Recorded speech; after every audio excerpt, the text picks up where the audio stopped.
So now we're going to deal in the world of parametrics. And you guys should have seen parametrics before, right? So in like pre-cal, you should have seen it. You may have seen a little bit of parametrics in trig too, right?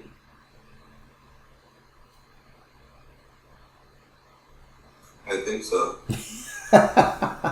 Okay, so let me show you some parametrics. So that's why I decided to show 2.1, because 2.1 is basically just dealing with parametrics and how to like work with it. So parametrics, really what it is so sometimes functions aren't functions in the xy, but when we put it in terms of time, we can determine that these things are functions with respect to time. And so we're going to be dealing with this in terms of time. And so as we delve into this, let's graph one and see how it goes. So in this problem that we have, they're wanting us to sketch and identify a curve based off of x with respect to time and y with respect to time. Okay? So let's make a little table and see if we can come up with some solutions to this thing. So again, since everything's dictated by time, we're going to deal with time. So I'm just going to go, all right, -2, -1, 0, 1, 2. That's probably good enough for us to be able to graph this and determine what's happening. So when t is -2, don't we get 0 for our x? Does everyone agree with that? Yes. And then our y should be a -1? Yes. Okay, and then when we have t is a -1, we're going to get x to be a -1. Is that right? Or is it a 1? Ooh, it's a +1. My bad. It should be a +1, correct? Yes. Let's see. -1 squared is 1. Oh, it's 3. That's 3. 3. I'm trying to do this in my head. All right, shouldn't do that. And then -1 plus 1 is going to give me a 0. 0. All right, good. When I plug in 0, that's going to be 0. This one will be 1. When I plug in 1, I'm going to get this one's -1, and that one will be 2. Okay, and then when I plug in 2, this will be 0, and that one will be 3. All right, so now we can graph this in terms of the xy plane. So here's x, here's y. That's a terrible y. And so let's see if we can plot this thing. So 0, 1 is one value, or actually I should go in order. There's 0, -1, 3, 0. I have 0, 1 now.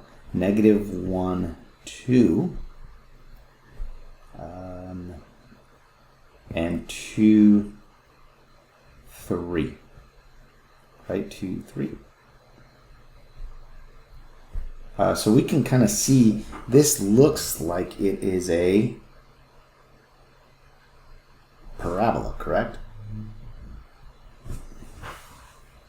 So we can see that this is going to be a parabola.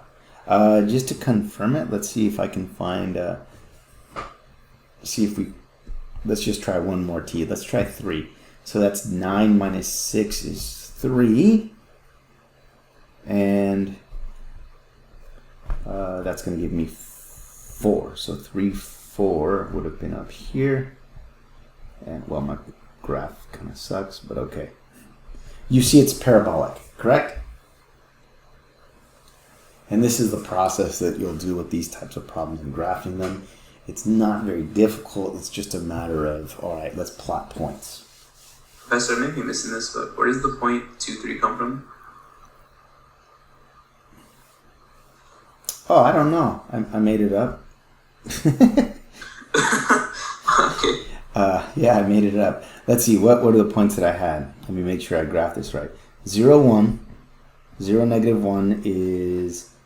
oh, right here. Wait, is that right? It's 0, negative 1. Say that. 0, 1.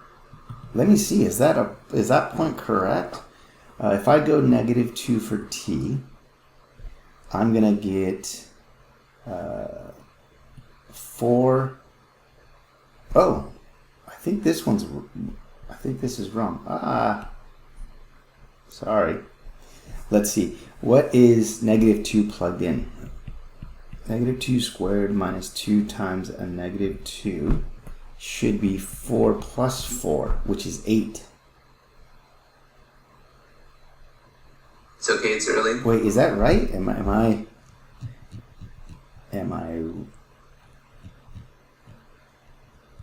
that's plus. Yeah, that's right. That looks right? Yeah. So it should be negative 2 times negative 2 positive 4. Negative 2 times so negative 2 so positive 4. so that's going to be an 8 here. So 8 1 2 3 4 5 6 7 8 way down here is going to be that negative 1.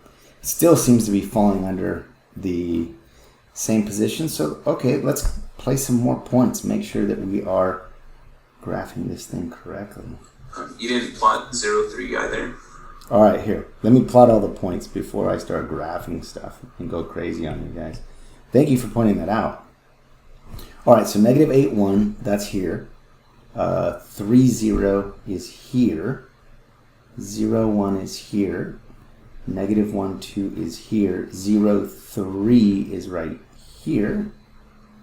3, 4 is here. And I bet you the next one is going to be 8 something. 8 minus 1. Well, we got that one right here. But I'm saying the other one on the other side, because we can see the direction, it looks like it's going this way, right? So I bet you the next one's going to be somewhere over here. So let's try it. If we have time 4, 16 minus 8 is 8, what I expected. And then 4 plus 1 is 5. So this would have been at some value 5. So yep, still parabola. I just can't graph. I can't plot points. Oh Lord. Okay. But does it make sense in terms of how to move forward in terms of plotting points in the parametric? Yes. All right, that's good. That's the important piece in all of this, is making sure that you understand the parametric piece and plotting points. All right, let's go on to the next problem. All right, so in this next problem, there's a trick that we can do to a problem like that, but if you don't see it, then we've got to plot points, and so we will.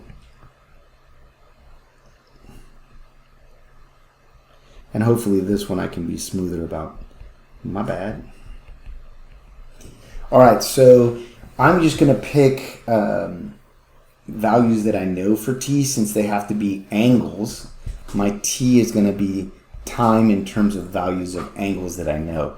So I'm going to go 0, pi over 4, pi over 2, 3 pi over 4, excuse me, pi, 5 pi over 4, 3 pi over 2, and then 2 pi. Right, because we're going the whole loop. So cosine of 0 is 1. Sine of 0 is 0. Pi over 4, so cosine of pi over 4 is radical 2 over 2. And then sine is... What's that? I'm sorry? No, it's the same. Yeah. The pi's over 4. That's why I picked the values, because they're going to be easy. That's going to be 0. That's going to be a 1. This will be negative radical 2 over 2. This will be radical 2 over 2. This will be a negative 1, 0. Negative radical 2 over 2. Negative radical 2 over 2.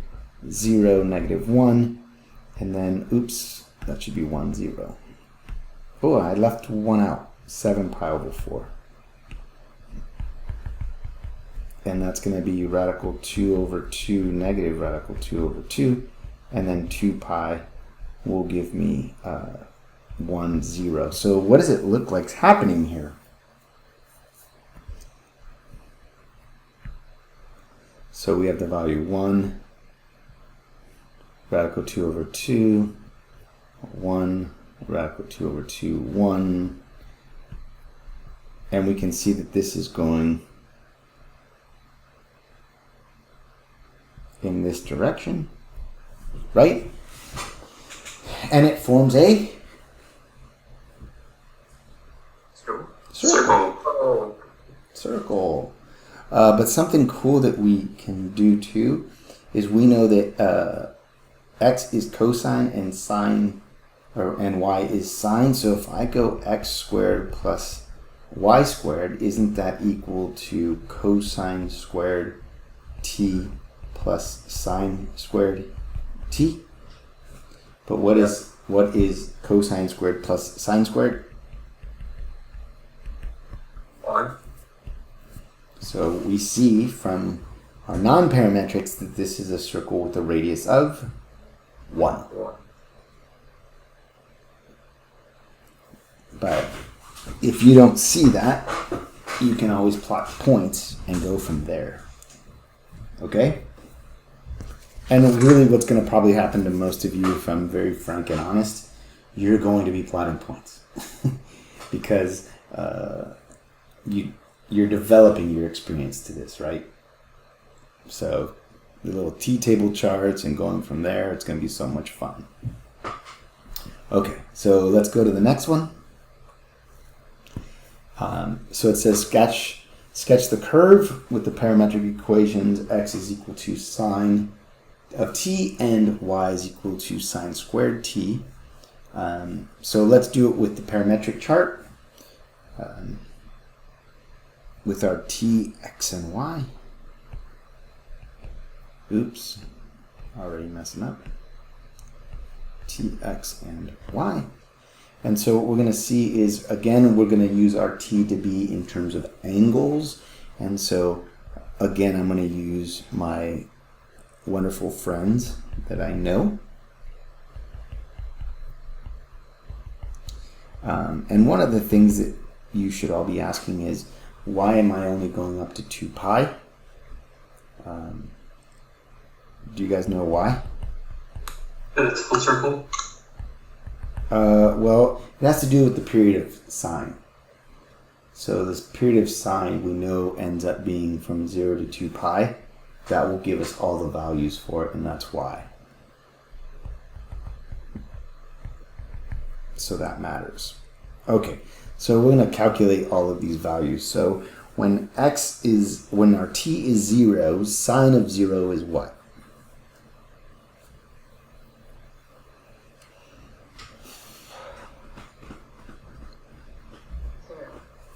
Wonderful. So 0 squared is 0. We know that pi over 4 is rad 2 over 2, so this is going to be 1/2. This is 0, so this will be 0. Nope, I'm sorry. We're looking at sine, so it's going to be 1, so this will be 1. This will be a negative radical 2 over 2. This will be 1/2. I'm not doing that too fast for you guys, am I? No. Okay. Sine of pi is 0, so that's going to be 0. This will be a negative radical 2 over 2, so that will be 1/2. This will be a negative 1. This will be a 1. Here we'll have a positive rad 2 over 2, so this is 1/2. And then this will be 0 and 0. And so what we end up seeing here is what's happening.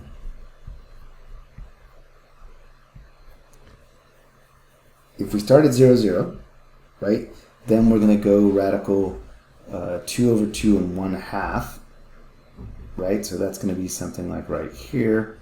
Then at 1, it's going to be 1.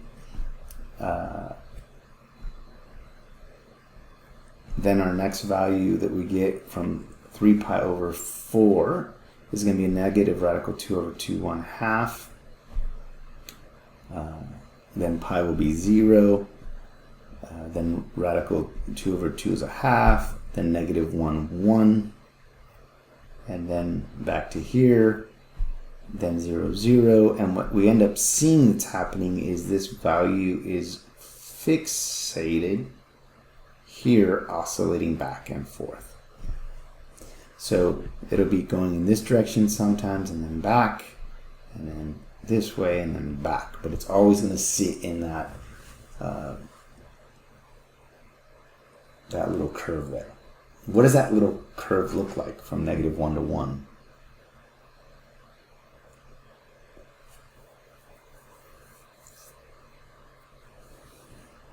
Would it be absolute value? It's a curve. It's a curve, so it's not a. Oh, it's a curve. Yeah, it's not squared up. Okay. Like it's not a corner.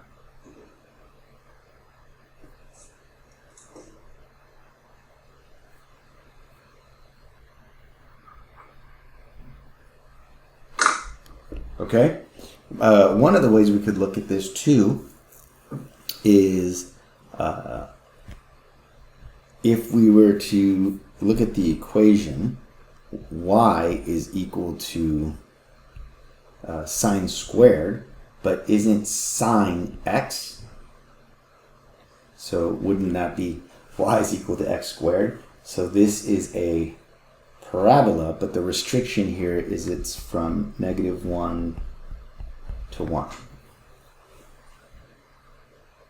Because what happens with the parabola in parametrics is it just oscillates in that fixed value going back and forth. Make sense? So understanding the period of your inputs is huge, and then plotting the points and seeing what happens. And then you can even look at the interpretation of it and trying to put it back in non-parametric form. It's right there. Any questions on this? It's basically like learning the graph like you did when you were in Algebra 1 for the first time and plotting points, right? You'll be plotting points. It's rocket science. Who would have thought that all that stuff was rocket science? Professor, Yeah. where did you get the y equals x squared? Like, I know it looks like that function, but how do we know it's exactly that function? Well, y is equal to sine squared. What's x? Oh, yeah, and x is sine, I get it. So it's just doing a substitution, right? So there it is. Any other questions on this one?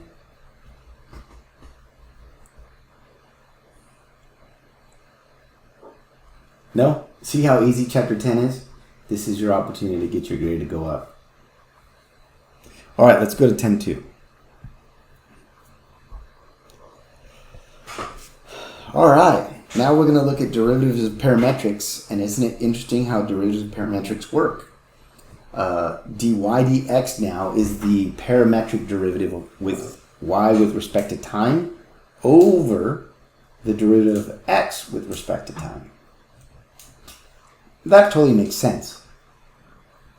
Because if we think of those as differentials, if we multiply by the fraction, when we're dividing by dx dt, what's going to happen to the dt's?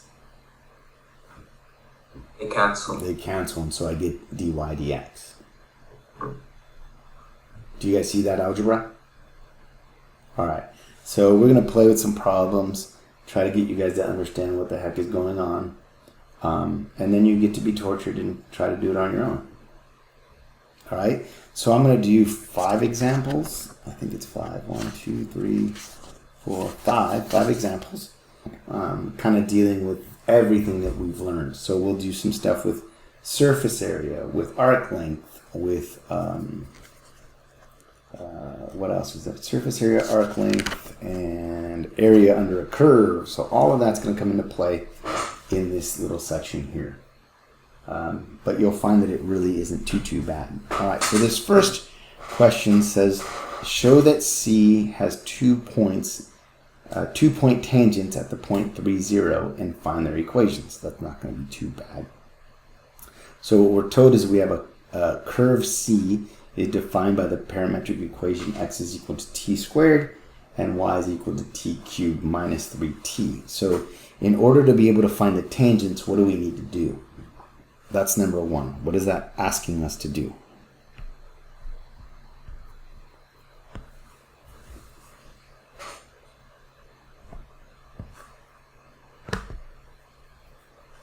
Do you want us to graph? No, you don't need a graph to find tangents. Do we find the slope? How do we find the slope? Derivative. That's what I'm going after. We need to find the derivative. So in order to find the derivative, I'm going to do it in pieces for you to make it manageable so you don't get overwhelmed, okay? So it's going to be dy dt, and so my y was t cubed minus 3t, so that's going to give me 3t squared minus 3, correct? Correct. Okay, and then dx dt is going to be 2t. So then from there, having those two derivatives, we know that dy dx is equal to dy dt over dx dt, which should be 3t squared minus 3 over 2t.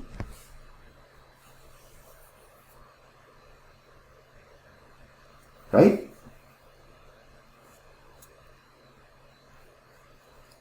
Right. Okay. Correct. One of the things that we also know is we know that t at that point 3, 0 is square root of 3. So the value for t that we're going to use is root of 3. Is there any questions on how I got root of 3? And it's a plus minus root of 3, actually, I should state.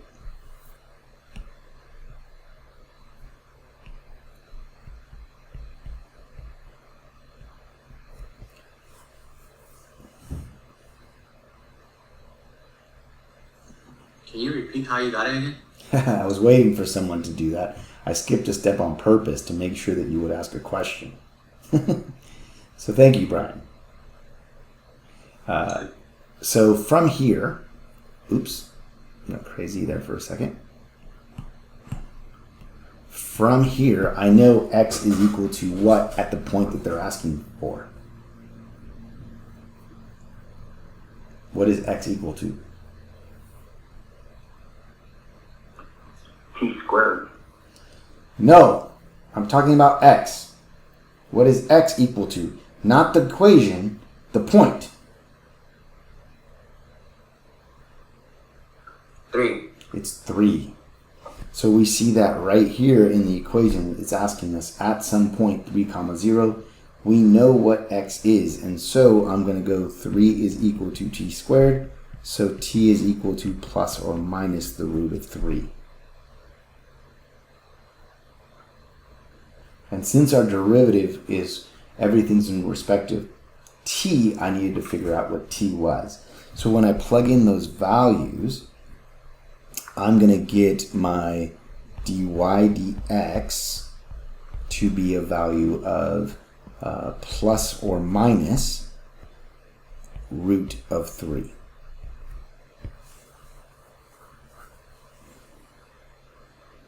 Do you need me to show how I got that? Yes, please. All right. So if I go 3 times root of 3 squared minus 3 over 2 times the root of 3, and I'll put the plus minus here, because the plus minus in the squared piece there is going to get eliminated, right? That's going to become positive, but I can put it just so you guys can see. I'm going to get 3 times 3 minus 3 all over plus minus 2 rad 3, which is going to give me 6 over plus minus 2 rad 3, which will give me plus minus 3 over rad 3, which is plus minus 3 radical 3 over 3, which will give me plus minus radical 3.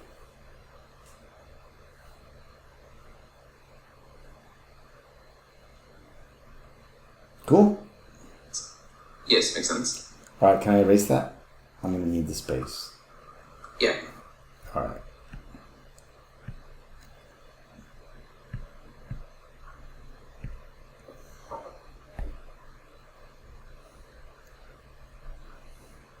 Sometimes I skip steps so you guys have to ask questions. I'm so kind, huh? But the problem is asking us to find what?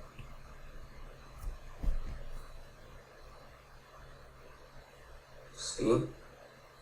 No, I just Oh, the underlined it. tangents. The 2 What did I just underline? other equations. I'm looking for the equations of the tangent lines, right? So I'm finding out that there's 2. There is, because we have plus minus. And then we're trying to find their equation. So to find the equation then, I need a point, which I have, and I need a slope, which I have. And so I'm going to go y minus 3 is equal to plus or minus the root of 3x minus 0, which will then give me plus minus the root of 3x plus 3. Ooh, actually I substituted wrong. My bad.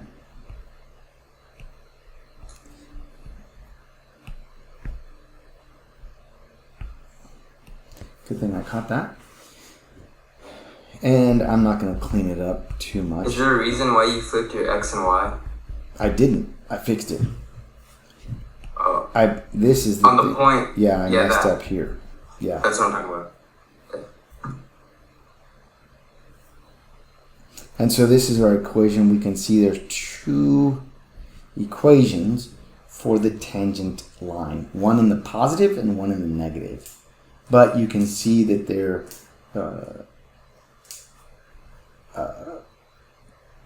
intersection of the 2 tangents is at the point 3, 0. Okay? Now the other thing that this problem is going to ask for in part B is it asks for the horizontal and vertical tangents. So that's important for us to understand too. So what does a horizontal tangent have?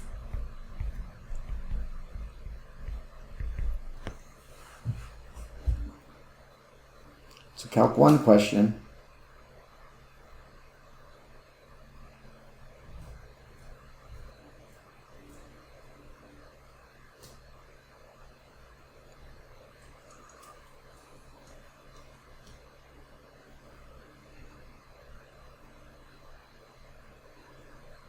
I'll wait for you guys. It's cool.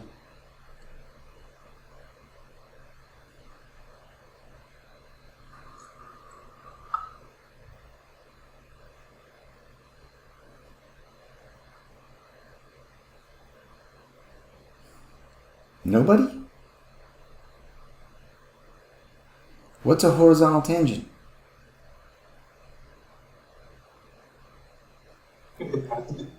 I'm sorry, what was that, Aaron? Is it an asymptote?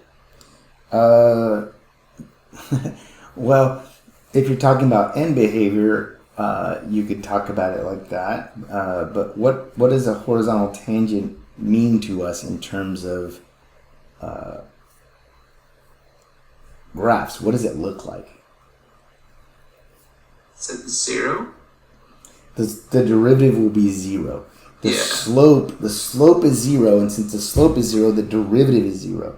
And so in the derivative that we have in this equation, which is up here, right, this is our derivative.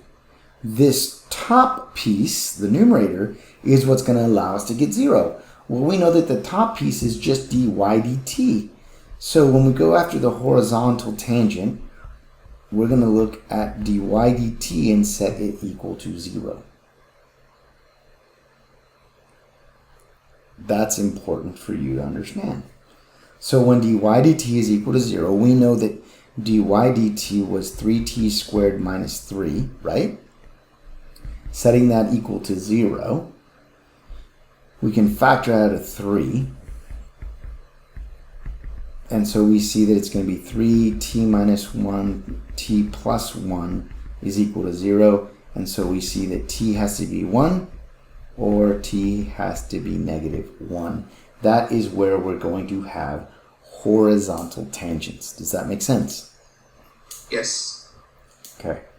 Now, to find vertical tangents, what does that mean?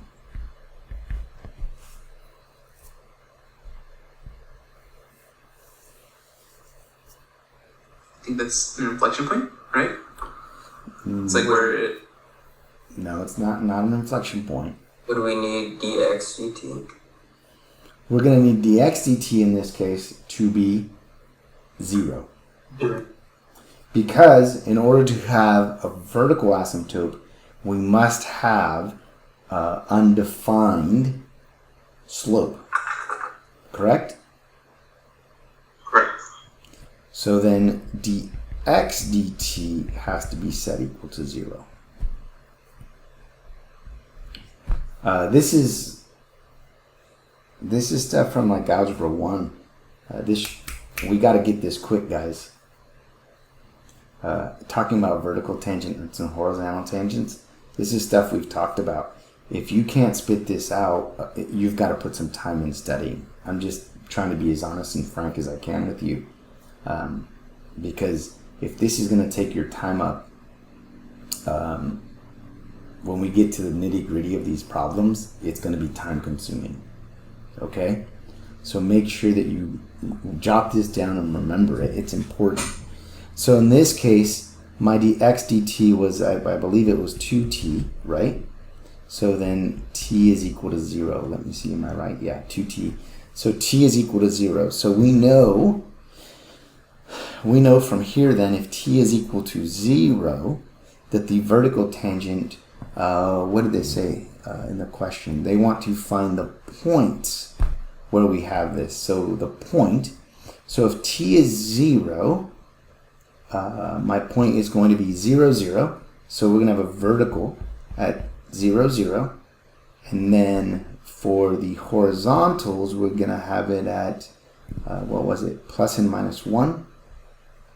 So it'll be, both of them will be at 1 comma something and 1 comma something.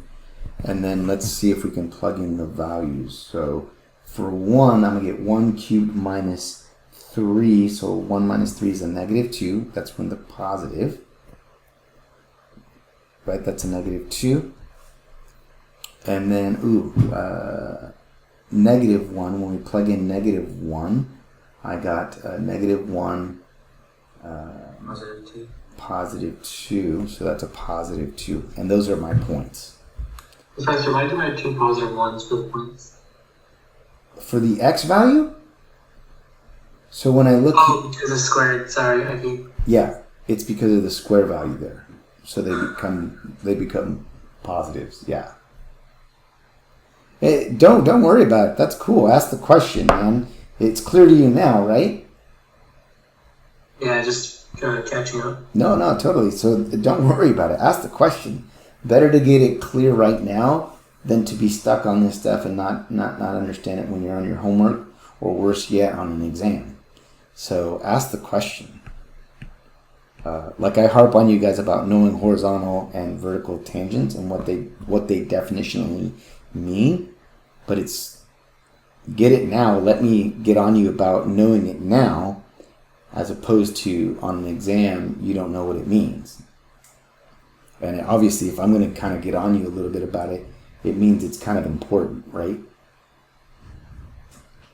So yeah, don't worry about that. All right, now for part C, because that was part B, for part C, we want to find concavity. And so concavity requires the second derivative. Now the second derivative of parametrics goes like this.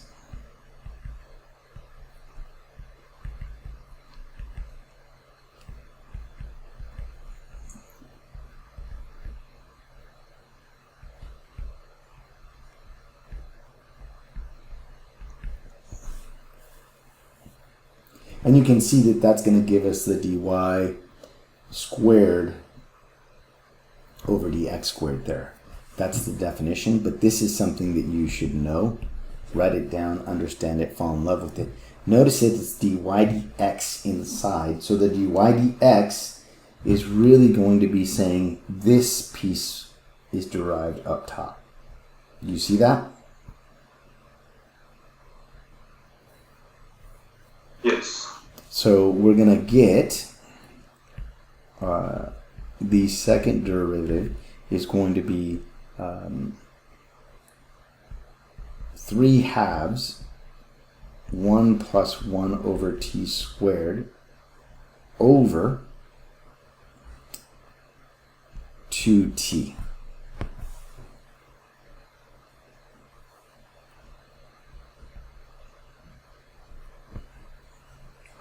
Does that make sense?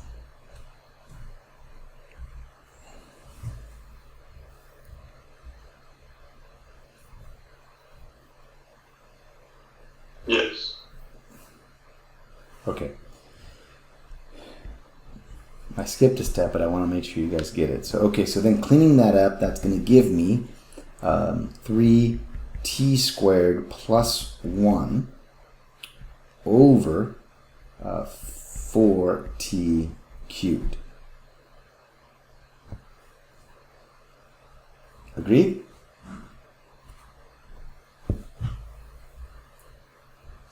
No, can you please go back to the step that you skipped? How I got to this derivative?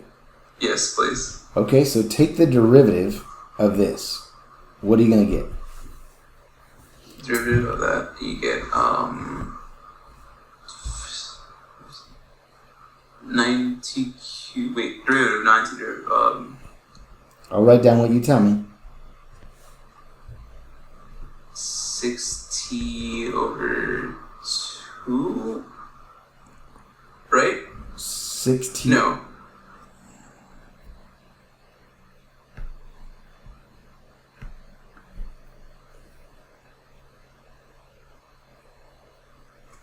Kind of brain farting right now.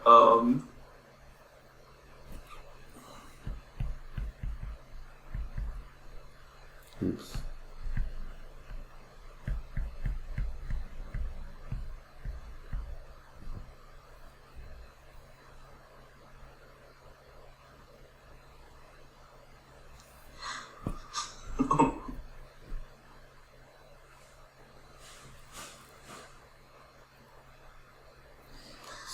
So derivative of the top is going to give you the 6t, that's correct, but then you need to multiply it by 2t, that's the denominator, minus 3t squared minus 3 times the derivative of the denominator, all over the denominator squared. So that's going to give me 12t squared minus 6t squared plus 6 all over 4t squared, which is going to give me 6t squared plus 6 over 4t squared. So that's going to give me, so you can see it, a 3 over 2, right? Yes, 3t squared plus 3 over 2t squared. And then I can see it. Canceling things, okay. We're good? Yes. Okay. So I can erase that. That quotient rule is a big one.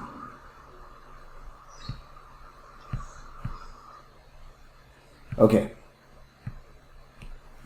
So then from here, what we can see is there's one value that cannot happen, right? We cannot have t equal to 0, right? But what happens if t is greater than 0?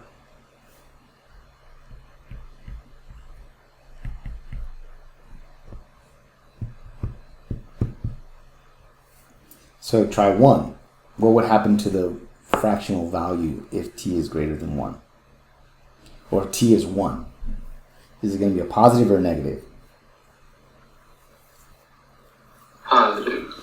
So we know it's going to be concave up when t is greater than 0.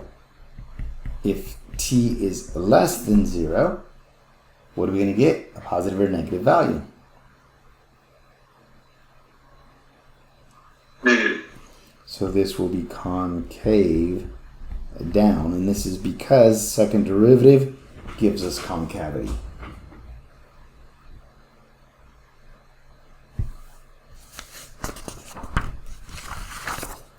We okay?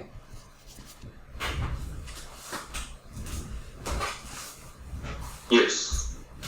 All right. The thing here with these problems that makes it complicated for you, it won't be the calculus. It's going to be, do you remember how to graph parametrics? So this is going to take some time.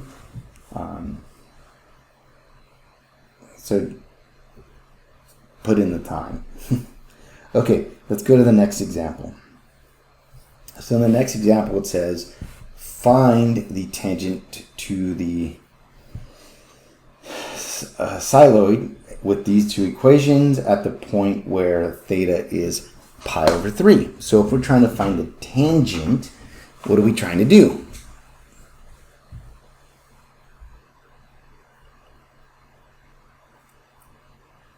What does tangent mean? Find where the derivative is 0. Well, no. Tangent just means find the derivative, period. Where, in this problem, they gave us a specific where. But we need to take the derivative is what tangent means. So as soon as you see tangent, you should think derivative. Okay? So then the derivative we must remember is dy dx is equal to dy dt over dx dt. So we should look at those equations. So dy, or in fact, instead of dt in this case, for parametrics, we're going to go with angles because we're talking now in terms of angles. Do you guys see that? Yes. So instead of dt, we're going d theta.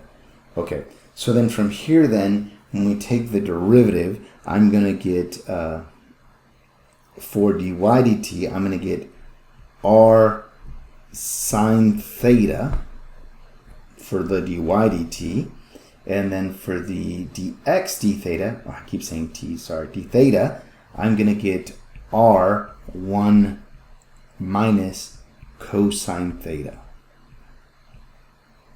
Do we agree?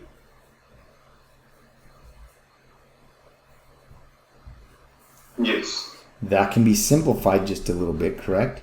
To be sine theta over 1 minus cosine theta, so that the radius becomes irrelevant, right? Yeah. Right. And now it's asking find the point, right?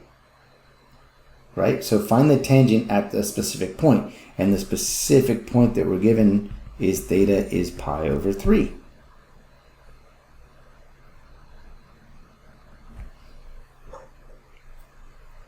Right. All right? Oh, in fact, that's funny.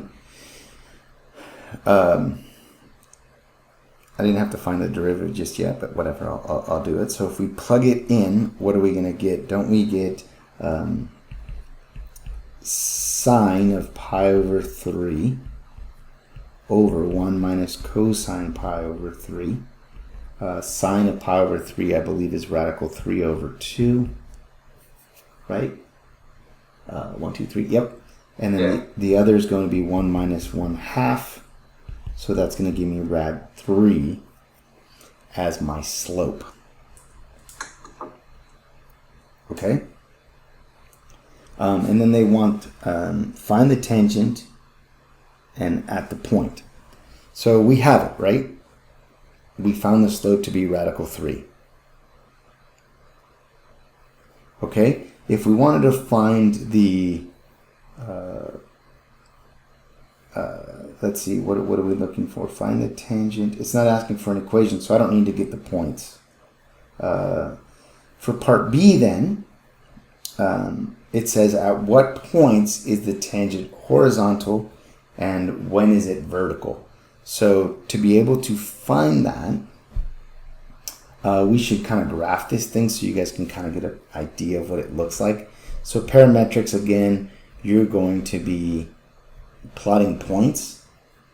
So this has no restrictions, so you can go on for infinity. And so what's going to end up happening here is as you plot values, it's going to do something like this. And keep going forever and ever and ever. Okay?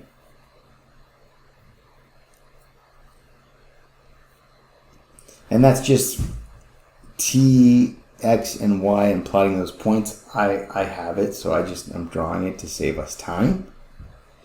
And we know that this is happening at 2 pi r, so that's 4 pi r, and that's 6 pi r, and so forth and so on. Okay?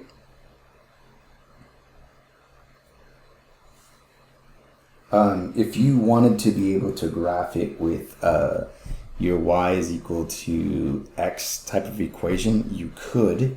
The way you would do it is you'd solve for your x and y, and you could do that by doing this. So x is equal to, we're looking at it from pi over 3, so that'd be r pi over 3 minus sine pi over 3, right? And y would be r 1 minus cosine of pi over 3. And those values are going to be what? Y is going to be, that's a half. So this looks like it's going to just be r over 2. That one's cute. This one's not going to be so cute. It's pi over 3 minus radical 3 over 2. Right?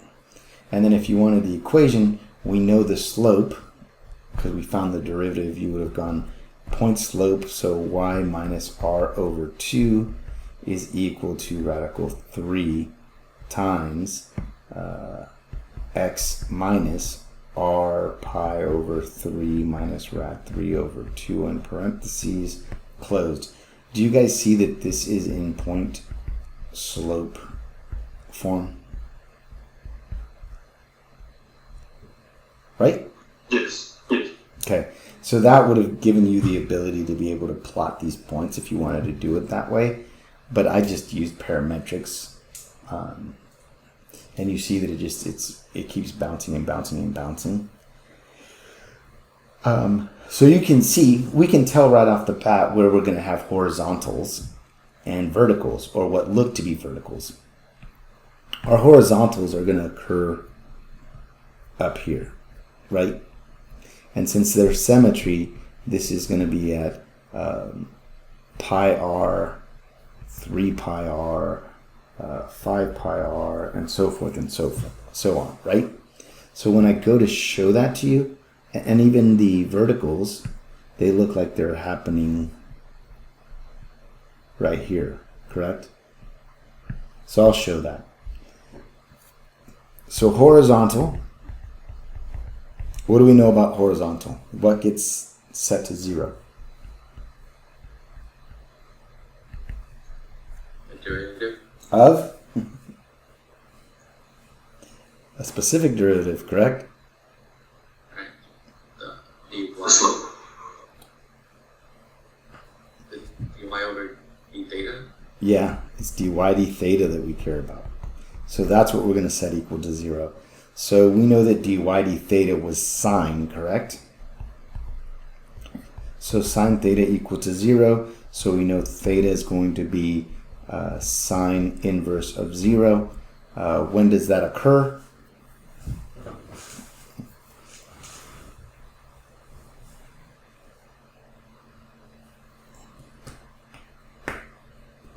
When is sine theta 0?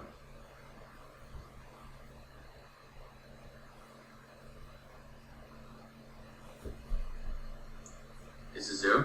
0 will work, but 0 is not a cool one to use. So pi is a good one to use. And so what we can say is that theta is going to be 2n minus 1 pi, because it's going to keep repeating, right? So when n is 1, you're going to get pi, right? Which is this guy right here. And then when you do n is 2, you're going to get 3 pi, and then 5 pi, and then 7 pi, and then 9 pi, and it's going to go on forever and ever and ever, right? Because this thing doesn't have a restriction to it. Right? Okay. This goes back to some of the stuff that you guys did in pre-cal. All right, now the vertical tangent here then is going to be found by doing what? Setting dx d theta to 0. That's right, dx d theta equal to 0. So that's going to be 1 minus cosine theta is equal to 0. So cosine theta is equal to 1. So theta is equal to cosine inverse of 1. When does that happen?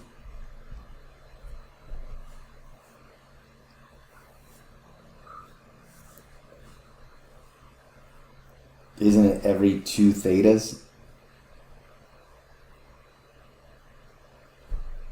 Right? Right. So then our theta here would be 2 pi n. Where, oh, one thing I should stress for this, n is an integer for both of these. So plus or minus deals, right? So that's where we get our horizontal and vertical tangents. So much fun. Now, we could have done the vertical one by using L'Hopital's rule, but I won't show that to you. I think this is enough to absorb. But you can verify it by using L'Hopital's rule if you wanted to, which would have been so much fun. Do you want me to show you?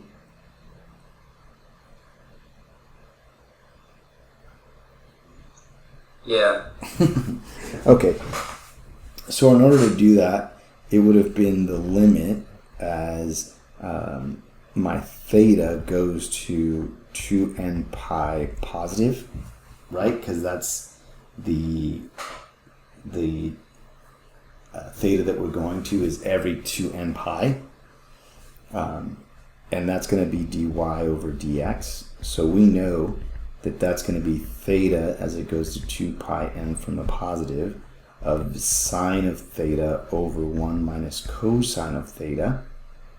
But that is going to be equal to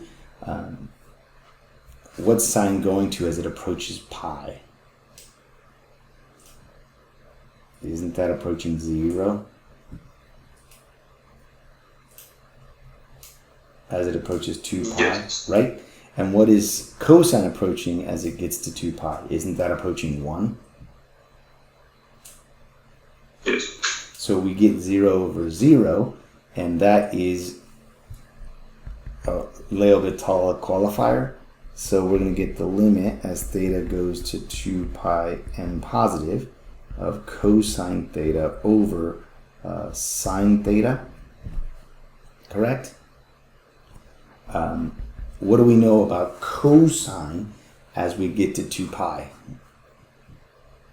It's approaching 1, correct? Right. And sine as it approaches 2 pi is approaching 0, correct? So we get infinity. So we get infinity. And we said that if the limit of a specific number goes to either positive or negative infinity, we have a vertical asymptote. Calc 1.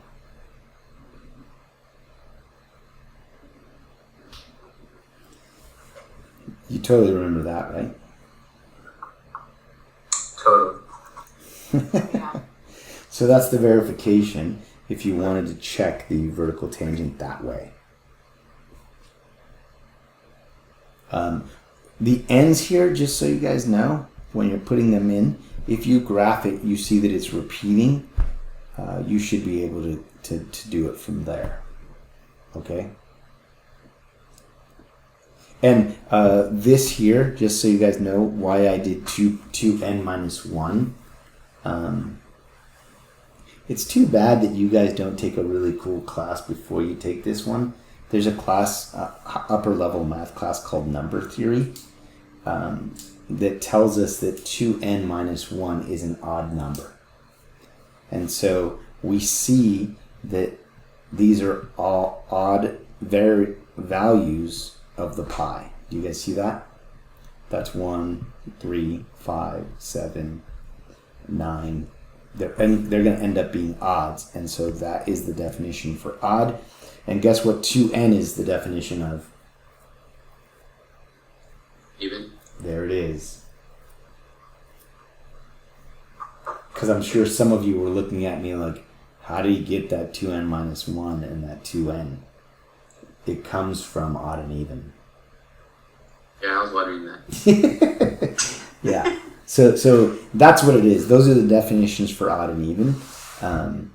There's also others that they have, 2n minus 3, 4n minus 1, 4n minus 3. Those are all other definitions, but the basics are 2n minus 1 and 2n.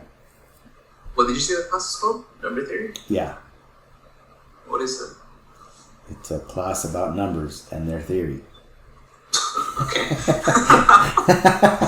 Alright, I guess. I'm messing with you. No, it's just understanding numbers, right? And the breakdown of numbers and stuff. So it's, you end up finding out strategies. So you guys should know that if you add up numbers, you can determine if they're divisible by 3, right?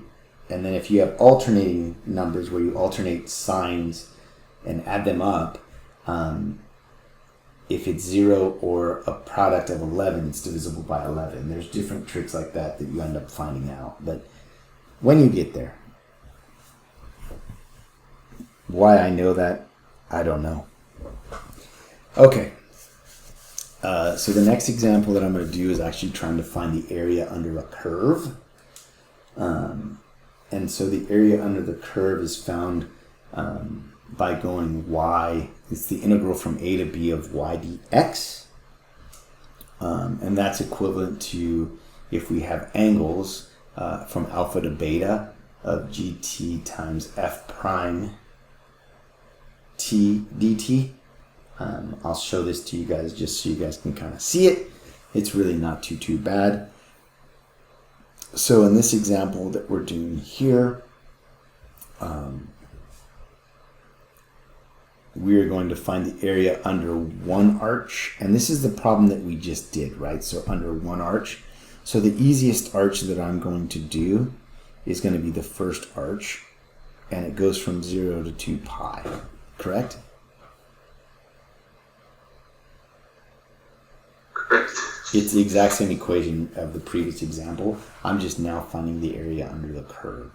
And so what's going to end up happening here is that area is going to be the area from 0 to 2 pi r y dx, which is equal to 0 to 2 pi now, because that's the angles, right, from alpha to beta, of our y, and our y was r1 minus cosine theta, right? And then dx. So dx for us is finding the derivative of this guy, right? So the dx is going to be r1 minus sine, not sine, 1 minus cosine theta.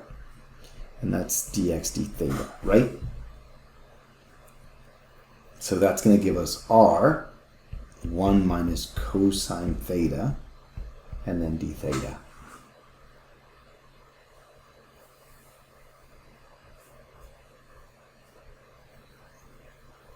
Okay, so that's going to give us from 0 to 2 pi. I'll pull out the r squared because that's not what we're taking the integral of. This thing squared. And now a bunch of techniques are going to come into play. So 0 to 2 pi of 1 minus 2 cosine theta plus cosine squared theta d theta. That's going to give us r squared integral from 0 to 2 pi of 1 d theta minus 2r squared integral from 0 to 2 pi of cosine theta plus r squared integral from 0 to 2 pi cosine squared theta d theta. Ooh, I left out the d theta there. And this, I'll move over here because I'm going to need the space. Don't I get r squared theta? Right? That one's doable. Evaluated from 0 to 2 pi minus 2r squared. The integral of cosine is going to be a negative sine theta, correct?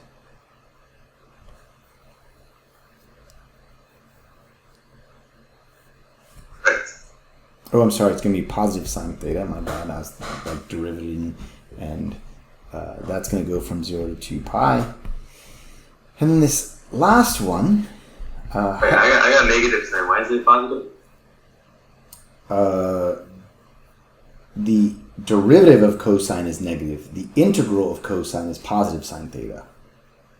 Oh, okay, fine. So yeah, it's the thinking back and forth with derivatives and integrals that can eat us all up. You just saw I made the mistake, so that can happen.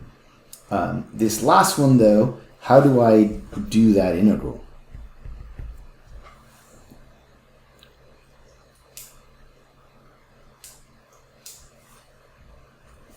Oh, it's The use of 1 cosine. half Yeah, someone said it. I think that was Jason, right? plus cosine 2 theta or something like that. So 1/2 1 plus cosine 2 theta d theta. Yeah. It's the power reduction rule.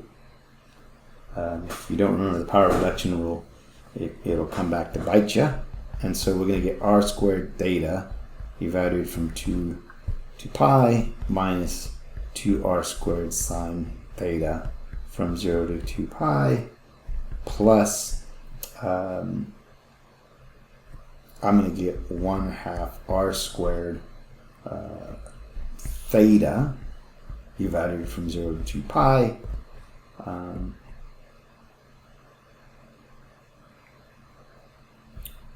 plus 1/4 r squared theta sine r squared sine 2 theta evaluated from 0 to 2 pi.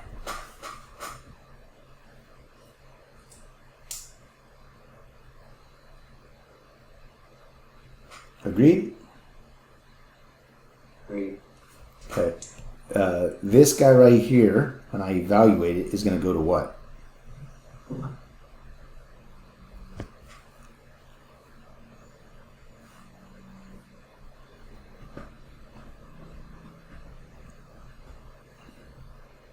Oh, 0. 0. Cool. Where is this one going to go?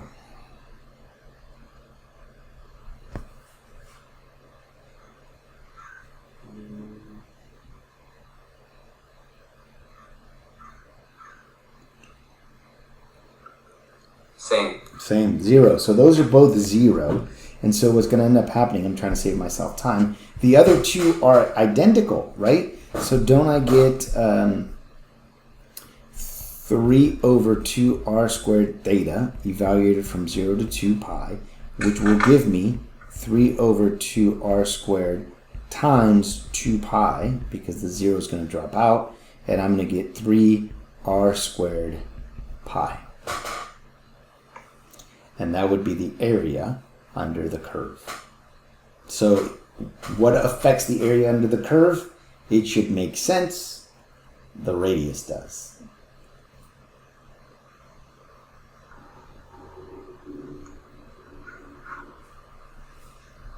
And this would be units squared, correct?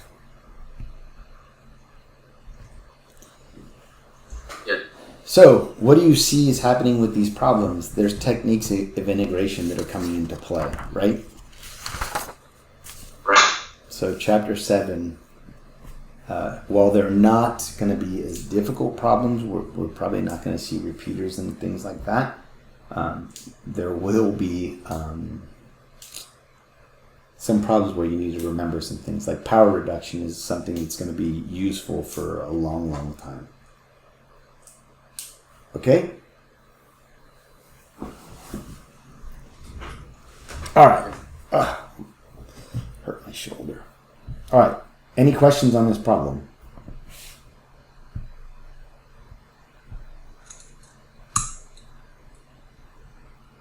I'm going to have to rewatch this and absorb. Sure. Okay. All right. Let me go on to the next one then. Now we're looking at arc length in terms of parametrics. And what it does is, I'm not going to show you the proof to it. I'm just going to give you the formula. We could easily demonstrate it, but you can just read it in the book if you want. It's really pretty straightforward. We're going to use it, okay? So in this problem that we have, we're going to go after the arc length, and the angle that we have is going from 0 to 2 pi. So our length is going to go from 0 to 2 pi, right, of the root of the square of the derivative of x dt, right, of the dx dt. So the derivative of x, isn't that going to be a negative sine t and then squared? Right, because here I'd get dx dt is equal to a negative sine of t. And then my dy dt would have been cosine of t, correct?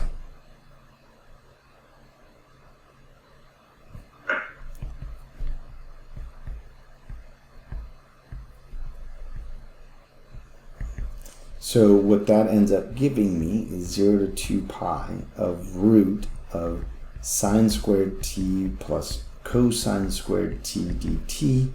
But what do I know about sine squared t plus cosine squared t?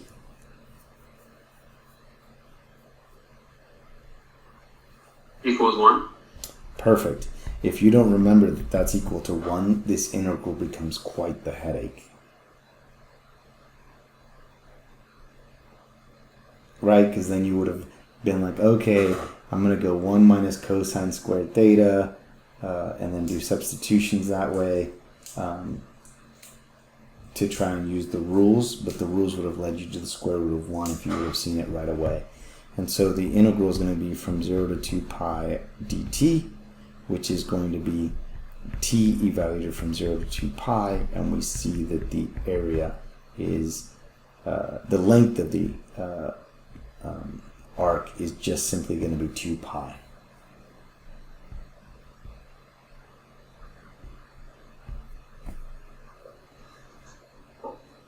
Okay, because you guys remember what you would do if you had two even integrals or two even sine and cosines.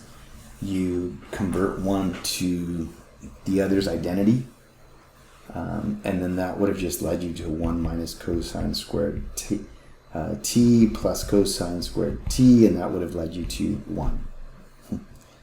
But it's better to see it. Right? It's better to see it. All right. Let's delve into this last problem. And then we'll go. But the important piece here, that's going to be critical. I gave you a couple of things that I think are going to be very critical for you to know. This will be critical, and obviously this will be critical. And again, in this one here, dx dt, can be 0, right?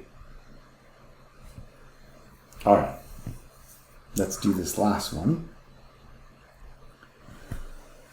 And I'm giving you another formula. So now with surface area, remember we had, it was 2 pi y ds, when we were doing surface area and then we decided what the ds was depending on how we were rotating?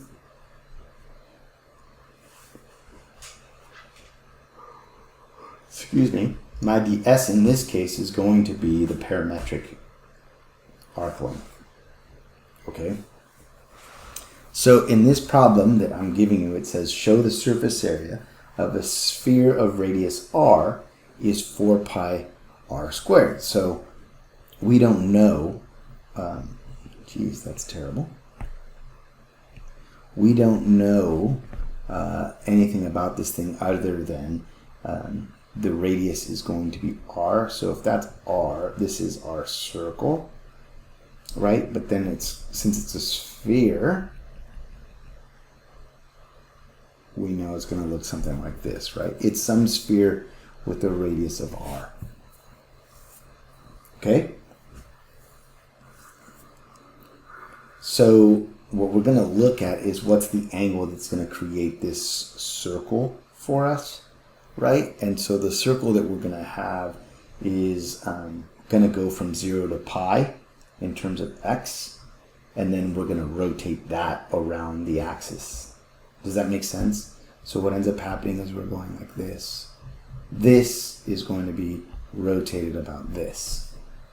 And that's going to give us our sphere. Do you see how that becomes the sphere? Yeah.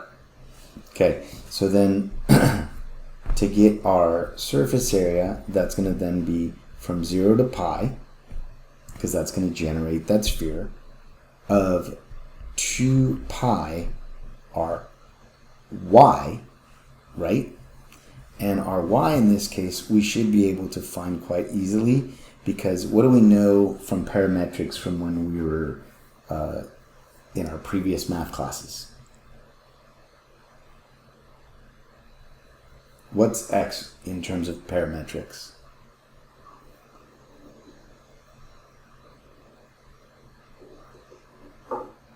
In terms of what again? In terms of like sine cosine parametrics. Do you remember? Would be R. What correlates with x? cosine. Cosine.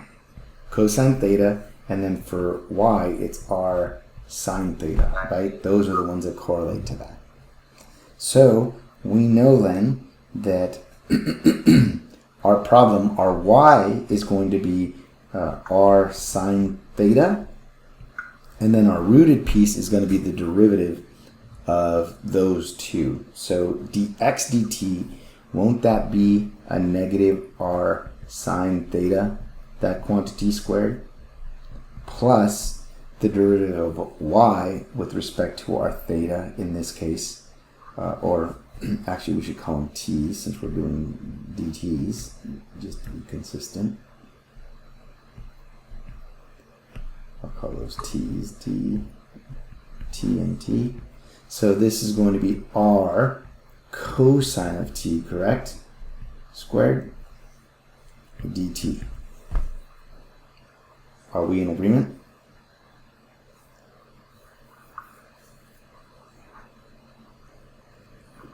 Yeah. Yes. Okay. And the reason we needed the r is because that's the radius they gave us in our problem. If they would have told us that the radius was 2, then we would have been able to see, okay, then the area of this thing would have resulted in 16 pi, right? But since we don't know what the r is, we need to do it in the general form, and that's why we need the r cosine theta and the r sine theta. Now, from here, we should be able to see quite easily that we're going to get, I'll pull out the 2 pi. In fact, I could even pull out the r if I wanted. So I'm going to. So I'm going to go 2 pi r, because our integral is in terms of dt. I'm going to have sine t root of r squared sine squared t plus r squared cosine squared t dt. We can see that we can pull out an r, and so we're going to get 2 pi r squared from 0 to 2 pi sine of t root of sine squared t plus cosine squared t dt. What do we know that is?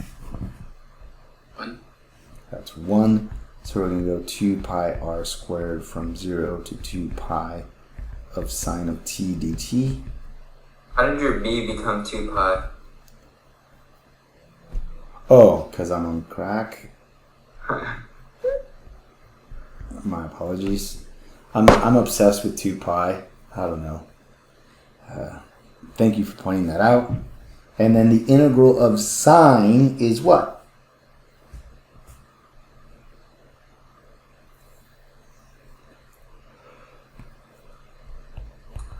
Cosine.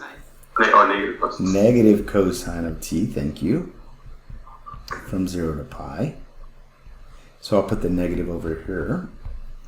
And so when I evaluate that, I'm going to get cosine of pi minus cosine of 0, which is going to give me a negative 2 pi r squared, negative 1 minus 1, which will be a negative 2 pi r squared times a negative 2, which is going to give me 4 pi r squared, and I believe that's what I was trying to show.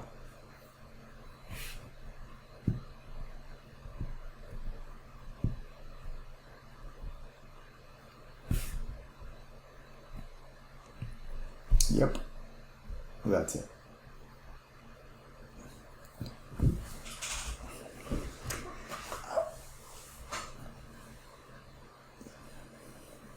You guys with me?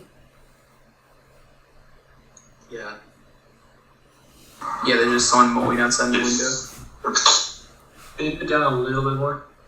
Move this down? Okay, just wanted to make sure I have that.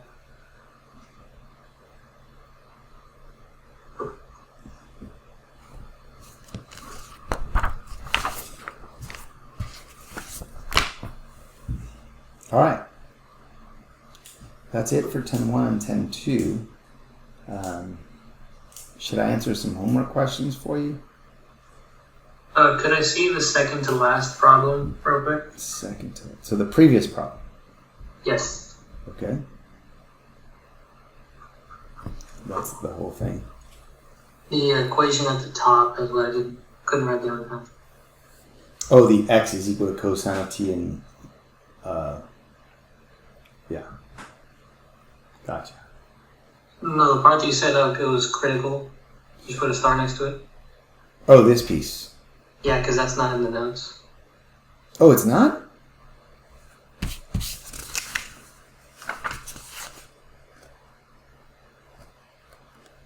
Yeah, it is. Not when I printed it out. Let me just write it down real quick. Oh, that's weird. It printed out. It's on my sheet. That's weird. I'll double check that, but it should be on there. Weird. It was on there when I printed it out, but yeah. Okay, I got it. Thank you. All right, no worries. No worries. All right. Are there any homework questions you'd like me to do?